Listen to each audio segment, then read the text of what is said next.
Hello student, एक बार फिर मैं Arvind Pandey Adarsh Navodaya education group YouTube channel पर मैथमेटिक्स में एक नए चैप्टर के साथ या नए टॉपिक के साथ उपस्थित हूँ।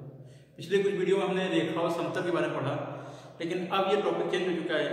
क्लास 12 में ये चैप्टर है जो बोर्ड एग्जाम में 4 नंबर चैप्टर होता है, 4 मार्क्स के होते हैं। कितने मार्क्स? 4 मार्क्स। उसी बारे में हम चर्चा करेंगे।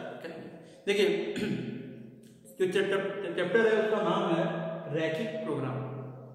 रैखिक मतलब रेखीय प्रोग्रामन का मतलब होता है योजना, एक ऐसी योजना जो रैखिक रूप में प्रस्तुत हो। अब ये जो रैखिक प्रोग्राम में ये है क्या, इसका विकास कैसे हुआ, क्यों यूज होता है, उसके बारे में चर्चा करेंगे। तो द्वितीय विश्व युद्ध के समय जब युद्ध चल रहा था तो अलग अलग देश के गणितज्ञ और अर्थशास्त्री ने यह अनुमान लगाया कि किस प्रकार से हम दुश्मन के ऊपर अटैक करें कि हमारी लागत कम हो, मतलब हमारा खर्चा कम हो, लेकिन दुश्मन को हानि ज़्यादा पहुंचे। फिर युद्ध के बाद फिर उन्होंने अनुमान लगाया कि किस प्रकार से हम योजना बनाएं जिससे कि हमें अधिक से अधिक फायदा हो, लेकिन हमारा लागत कम से कम हो। तो हर योजना में यही फायदा होता है कि या तो हमें बेनिफिट ज़्यादा हो या फिर लागत कम हो। इन दोनों को ध्यान में रख करके इसका विकास हुआ। तो इस चीज के बारे में फिर जानकारी बढ़ती गई, अलग अलग गणितज्ञ की राय देते गए, बाद में इसका व्यवहारिक जीवन में उपयोग होने लगा। इसलिए यह चैप्टर काफी इंपॉर्टेंट है व्यवहारिक रूप में। अगर कोई व्यापारी है, कोई योजना बनाता है तो कैसे कार्य करता है, कैसे क्रियान्वित करता है, उसका क्या रिजल्ट आता है, उसके बारे में पढ़ेंगे। और फिर इसमें गणितीय क्वेश्चन को कैसे सॉल्व करते हैं उसके बारे में पढ़ेंगे। इसमें कुछ विशेष पॉइंटों को पढ़ना है जिसके बारे में चर्चा हम लोग कुछ देर बात करेंगे, जो बोर्ड पर लिखे हुए हैं। पहले हम एक योजना के बारे में पढ़ेंगे कि उस योजना को कैसे हम कार्यान्वित करें, कि कैसी योजनाएं रैखिक प्रोग्राम के अंतर्गत आती हैं, जिसके बारे में हमें पढ़ना है। देखिए, मान लीजिए एक व्यापारी है, उसके पास 1 लाख रुपए है। ध्यान सुनिएगा, ये योजना है। इसी योजना को गणितीय रूप में व्यक्त करना होता है और दिखाना होता है, और कुछ नहीं है इसमें। हमने क्या किया कि एक व्यापारी है, उसके पास 1 लाख रुपए है। वो सोचता है कि मैं इस 1 लाख रुपए से व्यापार शुरू करूं, और व्यापार कैसे शुरू करूं? कुर्सी और मेज का। कुर्सी और मेज के लिए जहां से वो व्यापार शुरू करेगा, एक रूम लेता है, इसको दुकान गोडाउन भी कह सकते हैं। उसमें केवल 80 वस्तुएं रख सकता है वो, या तो 80 कुर्सी रख ले या 80 मेज रख ले। इससे ज्यादा नहीं रखता, कि नहीं, कम रख ले ठीक है, लेकिन इतना ही रख सकते हैं 80। मतलब अगर वो खरीदता है तो 80 वस्तुओं से ज्यादा नहीं खरीद सकता है। 1 लाख में 80 वस्तुएं खरीदना है उसको। तो देखिए, जब वो मार्केट जाता है, वो अपना योजना बनाता है, तो देखता है कि व्यापारी के पास 1 लाख रुपए है और उसके पास 80 वस्तुएं रखने के लिए, कितनी वस्तुएं? 80 वस्तुएं रखने के लिए जगह। कुर्सी जो खरीदता है उसकी लागत कितनी होती है? 5000 रुपए। व्यापारी जब कुर्सी खरीदेगा तब तो बचेगा, उसकी लागत 5000 रुपए। लेकिन जब वो एक कुर्सी बेचता है, कितने से एक कुर्सी बेचता है, तो उसको लाभ कितना मिलता है? 500 रुपए। जबकि वो मेज खरीदता है तो उसकी लागत कितनी है? 1000, लागत 1000 रुपए। और उसको बेचता है तो उसे मिलता है 125 रुपए लाभ। ठीक है, जैसे 1000 खरीदता है तो 1125 रुपए देता है, मतलब 125 रुपए एक्स्ट्रा मिलता है उसको लाभ। तो कह रहा है कि कितनी वस्तुएं, कितने कुर्सी और कितने मेज खरीदे वो, कि 1 ही लाख रुपए में, क्योंकि 1 लाख से अधिक तो है नहीं उसके पास, इसी 1 लाख रुपए में वो आ जाए। भले कुछ कम पैसा हो जाए, ठीक है, लेकिन 1 लाख के अंतर्गत आए और अधिक से अधिक वस्तुएं भी हो। लेकिन वस्तुएं ध्यान रखेंगे 80 से अधिक नहीं सकती, 80 से कम ही रहेंगी, क्योंकि 80 से अधिक खरीदेगा तो रख नहीं पाएगा। 80 से कम वस्तुएं, 80 के बराबर वस्तुएं खरीदेगा और उसको अधिक से अधिक लाभ प्राप्त हो। उद्देश्य क्या है उसका? अधिक से अधिक फायदा, क्योंकि व्यापारी व्यापार कर रहा है। और दूसरा उद्देश्य क्या है कि हमारा व्यापार 1 लाख रुपए में ही हो जाए, और शर्त क्या है कि केवल 80 वस्तुएं रख सकते हैं। तो देखिए, हम आते हैं, उसने क्या किया, पहली योजना बनाया, उसके दिमाग में आया पहला चांस कि मैं क्या करता हूँ, पूरी की पूरी कुर्सी खरीद लेता हूँ, क्योंकि फायदा ज्यादा दिखा उसको, 500 रुपये मिला एक पे, पूरी की पूरी कुर्सी खरीद लेता हूँ। तो कितनी कुर्सी खरीदेगा? देखिए, यहाँ पे 80 वस्तुएं, एक की लागत 5000 रुपए है, तो 1 लाख डिवाइडेड कितना? 5000, कुल कितनी हो जाएगी? 20, मतलब 20 वस्तु है, 20 कुर्सी खरीदेगा वो। कितनी? 20 कुर्सी। जब वो 20 कुर्सी खरीदेगा तो उसको लाभ कितना होगा भाई?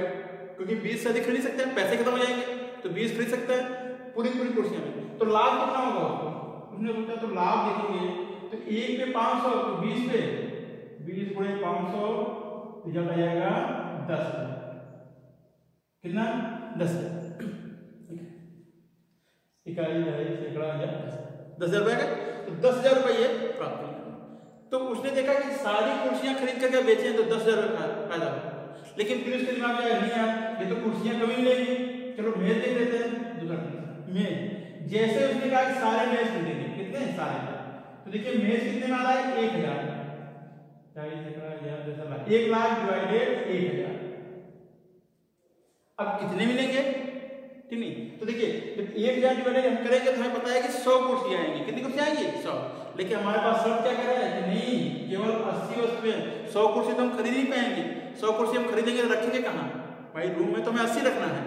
तो इसका मतलब है कि यहाँ पे हम 1,000 इसका डिवाइड नहीं करेंगे, इस 1,000 में हम कितने कुर्सी खरीदेंगे? इसमें हम केवल कितनी? 80 कुर्सियां, 80 में से कितने? 80। इससे ज्यादा खरीद सकते क्योंकि हमारे पास ज्यादा रखने की जगह ही नहीं है। जब रखने की जगह नहीं है तो किसी ज्यादा खरीदोगे? खरीद नहीं सकते। तो उसने केवल 80 में ही हम खरीद सकते हैं। अब कह रहा है कि हमें 80 में को बेचना है, तो लाभ कितना होगा भाई? ये प्लस है इसमें कि जितना खरीदेगा उतना बेचेगा, ये तो शेयर है। तो लाभ कितना होगा? लाभ देखेंगे तो 80 मल्टीप्लाई 125, हमने देखा कितना लाभ हो रहा है? 10,000 रुपये। तो देखा कि चाहे कुर्सी खरीदे 20, चाहे ये पूरे पैसे में 80 पूरे। अगर ये होता कि 80 से ज्यादा वस्तुएं खरीदना है तब तो मेज खरीद करके फायदा कमाना था, लेकिन नहीं कह रहा है 80, शर्त है ना यहाँ पे ऐसे, तो दोनों के फायदे बराबर है।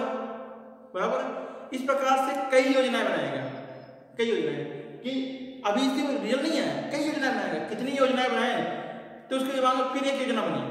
देखिए वो योजना क्या बनी?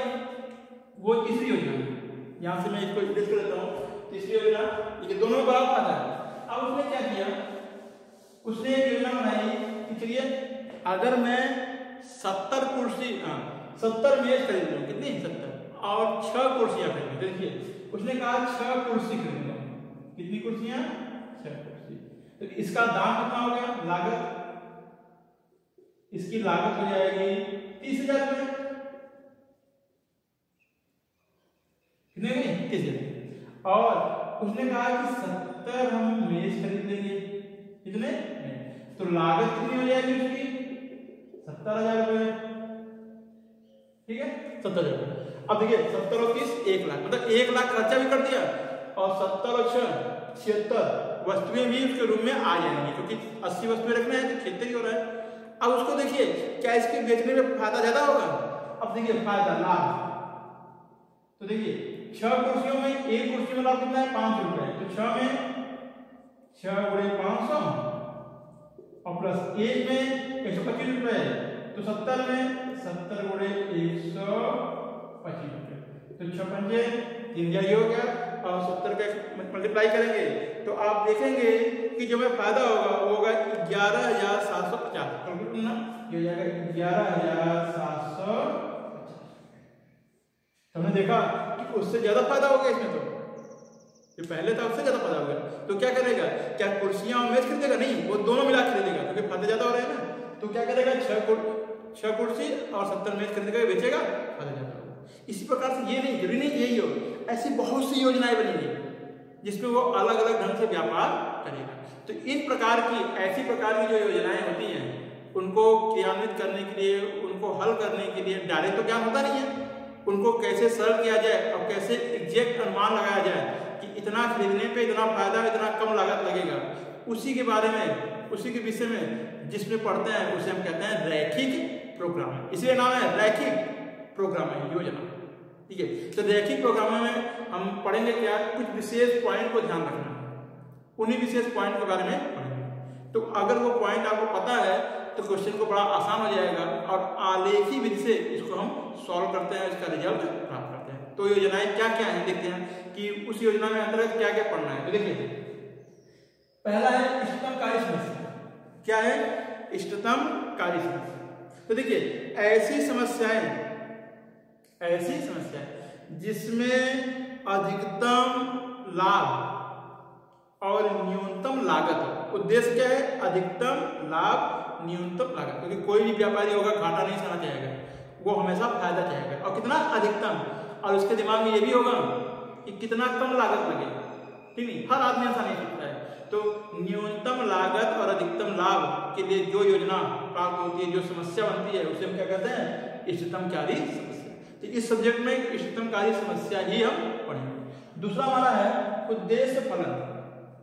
उद्देश्य फलन क्या होता है? योजना में जिसके बारे में चर्चा की जाए, जो हमारा उद्देश्य हो। जैसे हमने क्या कहा? उद्देश्य अधिकतम लाभ। तो अधिकतम लाभ के लिए जो फलन बनेगा, क्या फलन? और फलन कैसे बनता है? एक चर के रूप में, जिसे हम क्या बोलते हैं? रैखिक चर, एक्स और वाई के रूप में। तो वही हमारा क्या बन जाएगा? उद्देश्य फलन, जिसे हम जेड से डिनोट करते हैं। जेड बराबर ax प्लस b, जहाँ पे a और b का मान हम ज्ञात करते हैं, और x y क्या है? चर राशि। क्या है? चर राशि। इनका यूज होता है जहाँ पे x और y 0 से बड़ी राशि होती है।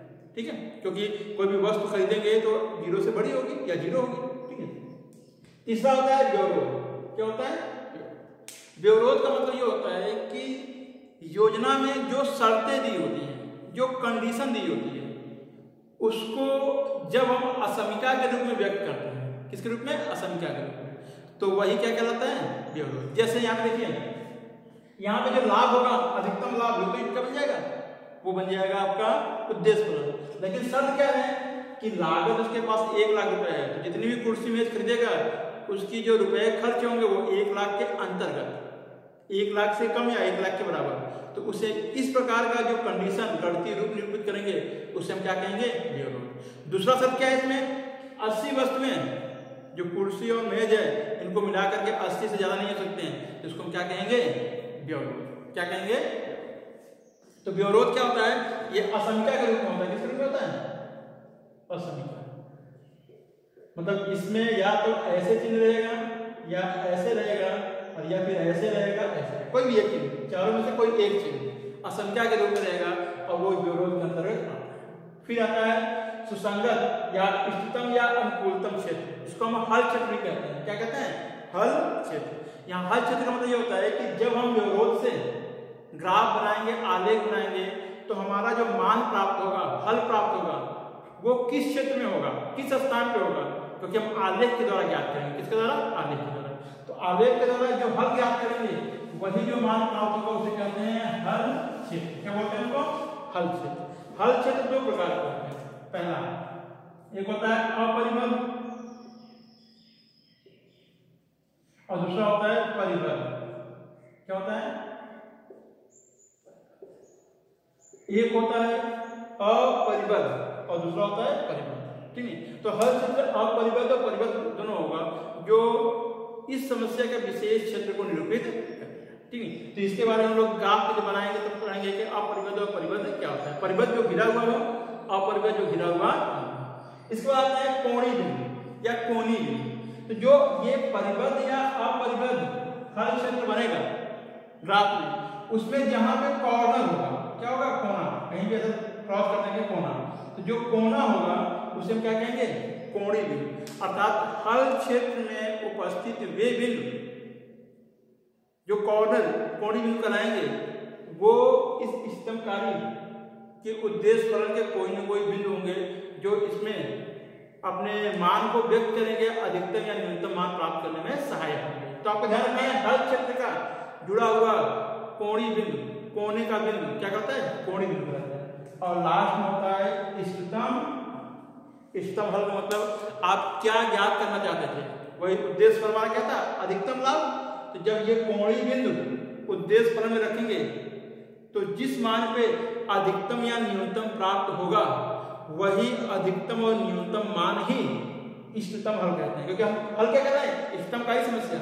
और इष्टतम कार्य समस्या में क्या प्राप्त कर रहे हैं? अधिकतम लाभ या न्यूनतम लागत। तो वही जो मान प्राप्त हो जाएगा किससे प्राप्त होगा, उद्देश्य फलन से, उसे हम क्या कहेंगे, इष्टतम। ये पॉइंट्स हैं, ये पॉइंट्स या तो प्रश्न में दिए होंगे या फिर इसी प्रकार से योजना बना के दिए होंगे।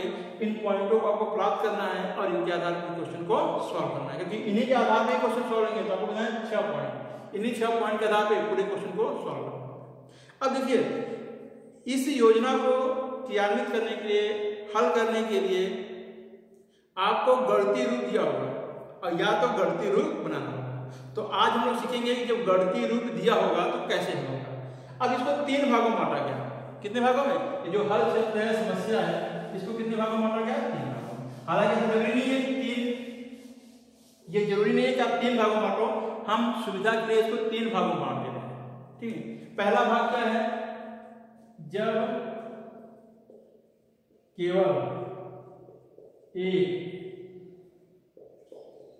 व्यवरोध दिया,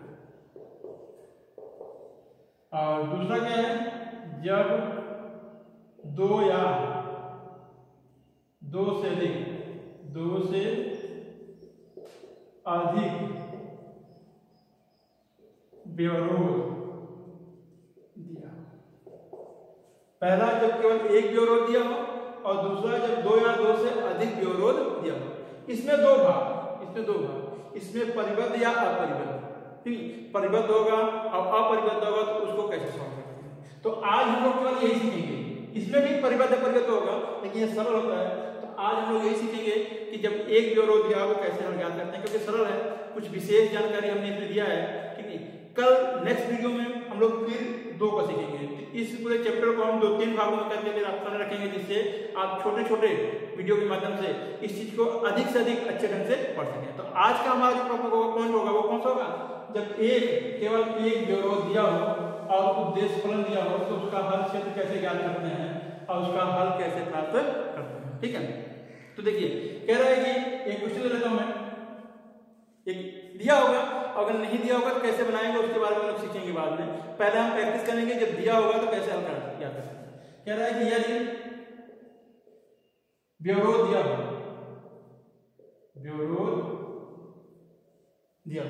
क्या दिया हुआ है, 2x + 6y less than,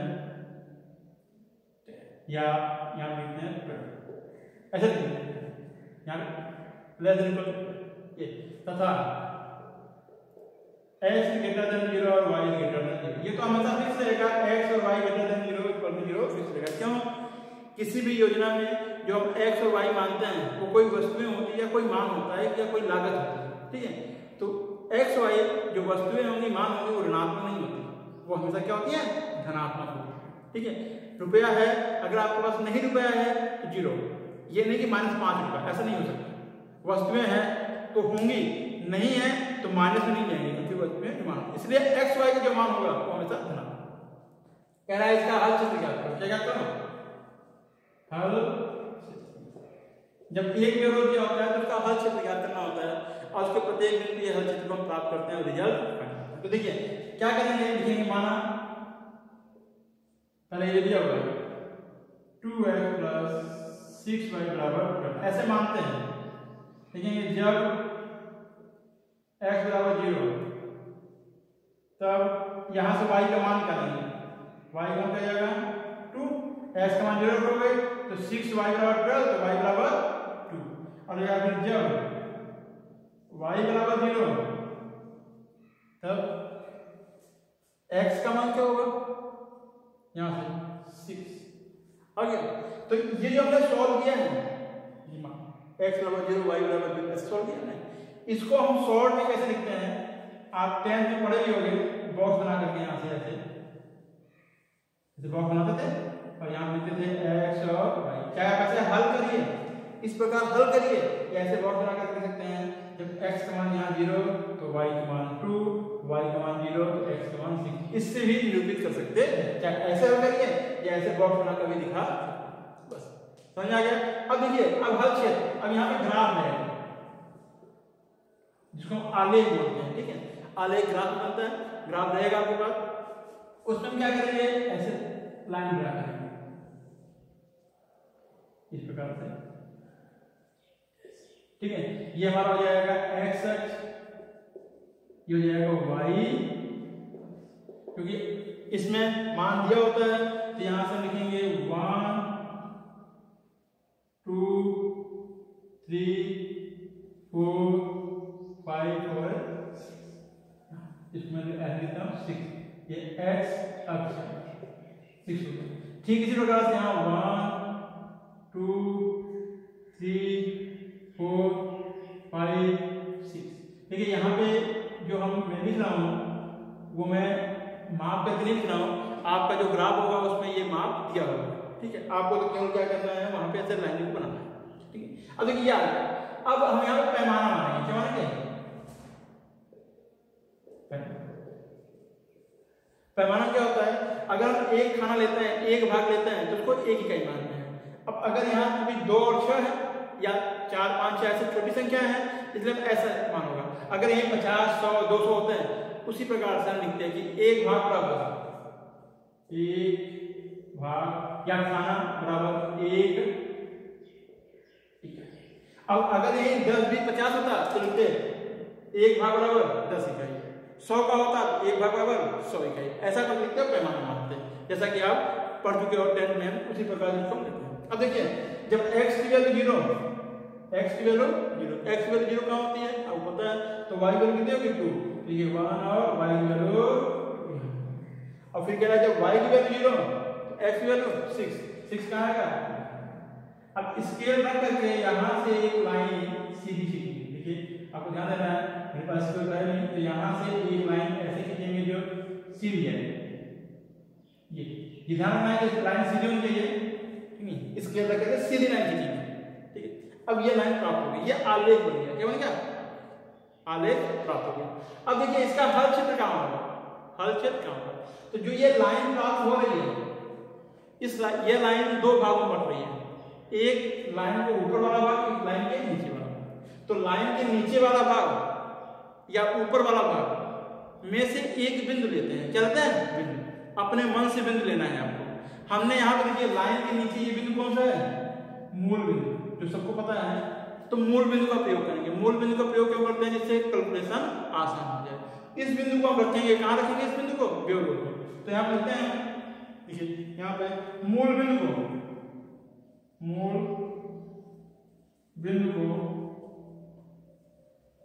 bureau में रखने, कहाँ रखेंगे, ब्योरो।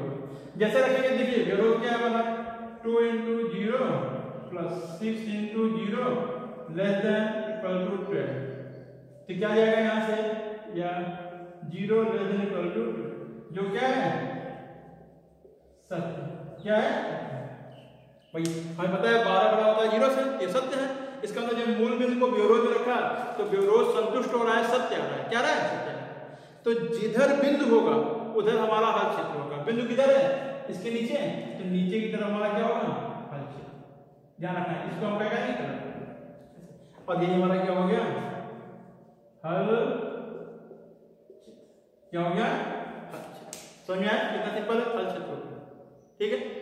इस प्रकार से कोई भी रहेगा हम उसको हल क्षेत्र याद कर सकते हैं, और उसके आधार पर देश फलन का भी ब्योरो क्या होता है। जब एक ब्योरो देता है तो केवल हल क्षेत्र पूछता है, उसमें देश क्या होता है, देश फलन क्या होता है वो नहीं पूछता है, केवल हल क्षेत्र प्राप्त करना। इसी क्वेश्चन में अगर हम ये कह दें कि जो वैल्यू है यहाँ से थोड़ा चेंज करना है, देखिए ध्यान दिए, सेम क्वेश्चन है, थोड़ा अंतर क्या होगा, यहाँ पे ऐसे हो जाएगा,